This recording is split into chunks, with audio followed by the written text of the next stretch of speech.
Hey guys, in this video, I'm going to show you how to get an 800 credit score in 30 days. We'll be going over 6 tactics that you can start implementing today, which are going to have a huge impact on raising your credit score all the way to 800. Now, why would you want an 800 credit score? Well, for everything. Whether or not you're getting a car loan, you're getting a mortgage on a house, trying to get the lowest interest rate possible, or even just getting approved for a rental, these everyday things are all impacted by your credit score. It is just a number, but it is a number that is important as f. So the first method that we're going to be talking about, which will really help you get to that 800 score, is becoming an authorized user on someone else's credit card. This is an effective but lesser known strategy for raising your credit score very fast. For example, I've seen jumps from 50 to 100 points immediately from doing this. So here's what it is. You're basically joining someone else's credit card. The bank will send the primary account holder a credit card with your name on it. And if that person does decide to give it to you, then you are free to use it however you want. However, the interesting thing is that the primary card holder, the person who's authorizing you to be a user on their account, is fully responsible for paying off the card. And since they are associating that account with you, it can really help you out by associating their long credit history with you. Now, to do this, you need to find someone that you trust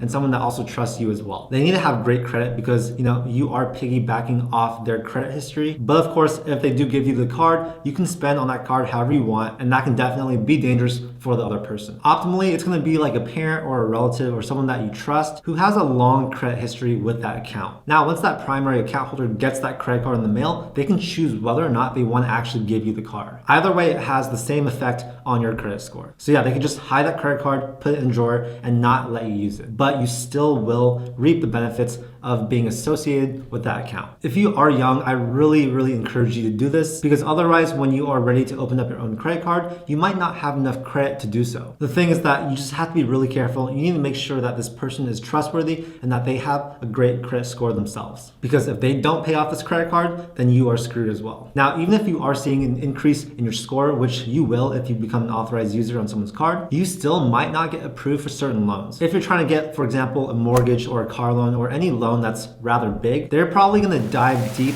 into your credit history, into your credit report, and see that you're just an authorized user on someone's account. And that might not be enough to get fully approved for that loan just because you have a high credit score. They want to know that you are responsible for that high credit score. But you guys still definitely do this. It's a great way to instantly boost your credit score and really set up that solid foundation that you can start building off of. All right, the second thing that you guys have to do is dispute any errors that are on your credit report. If you spot an error on your credit report, you basically have to report that. Why? Because it could lead to a huge boost in your credit score. I've seen sources say that about 25% of people have some type of error on their credit report that they are not aware of. This means that about a quarter of you guys have a credit score that is lower than it should be, just based on an error from the credit bureaus. This is what you have to do. You have to go to annualcreditreport.com and request your free credit report. This is the official site, you guys. Don't go to any other sites claiming to give you a credit report. And right now during the pandemic, they're actually giving away free weekly reports for all 3 credit bureaus. That's really amazing, you guys, because normally you only get 1 free report from each of these credit bureaus once per year. So what you guys should do is get your report for free and then check to see if there are any errors. This could be accounts that are listed as in collections, even though they're not, misspelled names, wrong social security numbers, anything that is incorrect, you guys need to correct as soon as possible. And to dispute it, you can do it online, you can do it through the mail, or you can also call them as well. Online is probably the easiest, but each bureau is going to have their own system for disputes. I'll link them below, and all you guys have to do is follow that guide and wait for that correction to be approved. If you successfully remove a late payment or an account that should not have been in collections, I guarantee you that your score is going to go up dramatically. So this is one of those things that everyone tells you have to do it. You have to dispute anything you see on your credit report that is false. It also does not take much time, and you can do it literally right now, so definitely recommend that. Okay, the third method for getting an 800 credit score is to lower your credit utilization ratio. This actually accounts for 30% of how your score is calculated, and it's a powerful tool for raising your credit score in the short term. So first of all, what is your credit utilization ratio? It is the percentage of the total credit limit that you have used. So let's say you have 1 credit card and your credit limit on that card, the max you can spend at one time is $5,000.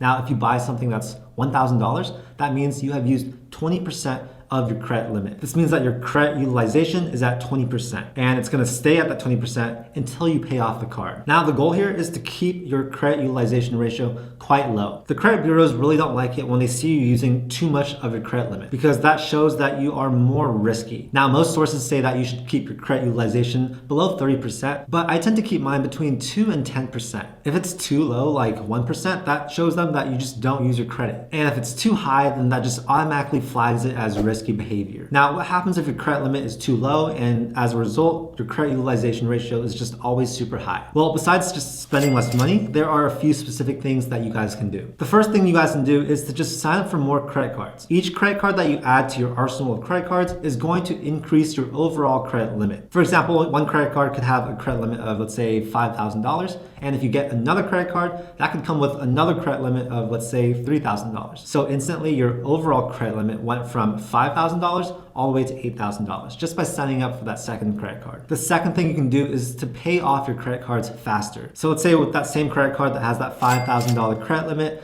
you use that to buy a MacBook for, let's say, $2,000. That means, bam, your credit utilization ratio is already at 40%. What you want to do right then, since it's above 30%, is to pay it off as soon as you can. Once you get over 30% credit utilization, make sure to pay off that card right away. And the third thing you can do is actually call your credit card company and ask them to increase that credit limit. This won't always work, but it really doesn't hurt to try. And yeah, I've called them and asked them to increase the credit limit, and they've said yes. So I definitely know that it is possible for some cases. There is a balance between never using your credit card and just using it too much. You want to show them that you use your credit card, but you don't want to show them that you use your credit card to make these really expensive purchases that you can't afford based on your credit limit. This has a huge effect on your credit score, like I said, 30%, and it's just going to get you one step closer to 800. All right, the fourth thing that you can do is to stop applying for credit, at least in the short term. Every time you do a hard credit pull, your FICO score is going to decrease by a little bit. Why? Because when you open a new line of credit, they're going to do a hard inquiry on your credit, and this is going to show up in your credit report. It's going to stay on your credit report for maybe 2 years, and it's going to decrease your score by, say, 5 to 20 points for at least a few months. Now, that seems super annoying, and it is, but why does that actually decrease your score? Too many pulls shows them that you might just be applying for too many lines of credit that you might not be able to afford. Simply put, it's just associated with more risky behavior. So what you want to do is you want to keep your pulls to a minimum. Only apply for the things that you really need. Now, you have to remember that this only affects your credit score in the short term. And actually in the long term, opening up more accounts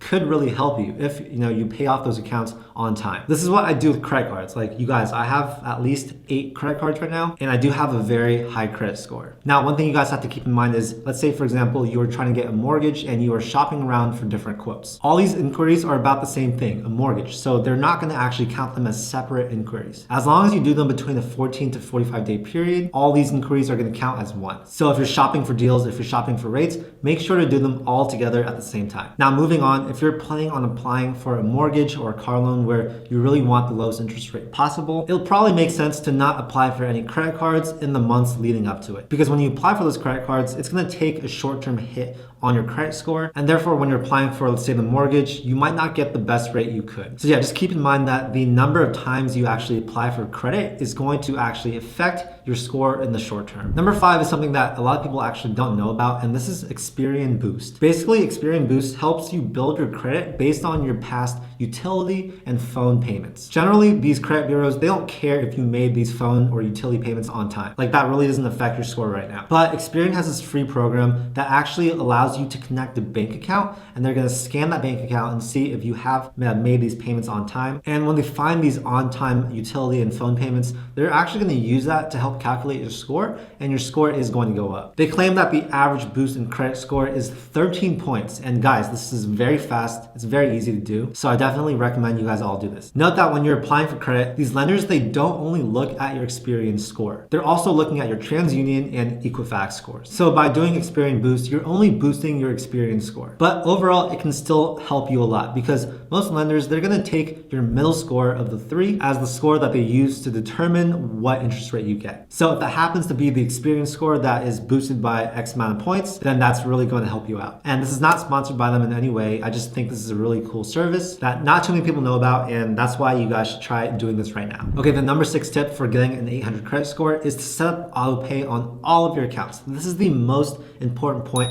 in this whole video. As soon as you open an account with a credit card, a car loan, whatever it is, make sure you set up auto pay right away. This is crucial because it's going to make sure that you never miss a payment ever. So to do this, you'll log into your account, and it's going to be different for every single company, but you're going to find where you can set up auto pay, and you're going to connect your credit card or your bank account with your routing and account numbers. Do this for your rent, do this for your car loan, and especially do this for your credit cards. This is where most people mess up. They just simply forget to make a credit card payment. And I totally get this, like, it's very easy to miss a payment on a credit card. And I know a lot of people that unfortunately have quite low credit scores just because they forgot to make a payment on a credit card, and that severely hurt their score. Literally, an 800 credit score is only attainable if you don't have any missed payments in the last few years. Like one single missed payment that you can't dispute, and your credit score is not going to become an 800, at least not for a while. This is the single most important thing that you guys need to start doing today to drastically improve your credit score. You want your on-time payment streak to be as long as possible. If you think about what your credit score is, it's just basically the credit bureaus trying to determine whether or not you will make your payments on time. An 800 score tells people that you are going to make your payments 100% of the time, and that is why this is just so important. So yeah, that is it, you guys. So if you follow these steps, your credit score is going to be way closer to an 800. It might even be an 800 in 30 days or less. Now, I can't fully guarantee that you will have an 800 credit score in 30 days, but I can guarantee you that you will have an 800 credit score in maybe half a year to a year, as long as you're starting not too low on that credit score. So that's it. I hope you guys found this video helpful, because